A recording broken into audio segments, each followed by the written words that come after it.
36岁演技派男星郑人硕上月惊爆和老婆离婚，同时传出没离婚前就疑似和同剧组的演员小薰、黄静怡有暧昧，爆发偷吃疑云。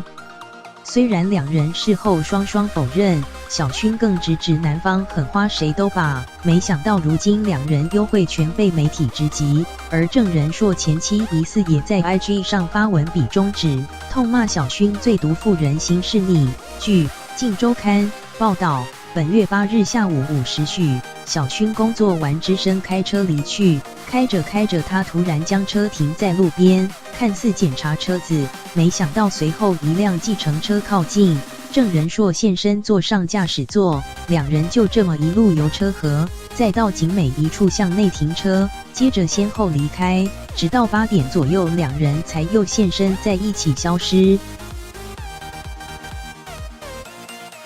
此外，有民众提供郑人硕刚离婚的前妻圆发的现实动态截图，他疑似在 IG 上比中指怒瞧小薰，写道到底是中了什么邪，被洗脑成这样，在那阿门耶稣的，装作自己多纯洁，最毒妇人心是你。文末更怒斥你们自己肮脏下流，少拖别人下水，连小孩也要欺负，难怪现世报就在你家人身上，祝你们都长命百岁，身体安好哦。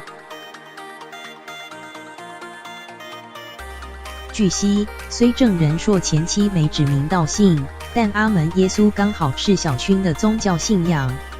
一句现世报就在你家人身上，对照小薰妈妈去年3月底罹患肺癌第4期后来病逝，父亲又罹患良性甲状腺肿瘤，针对性似乎颇强。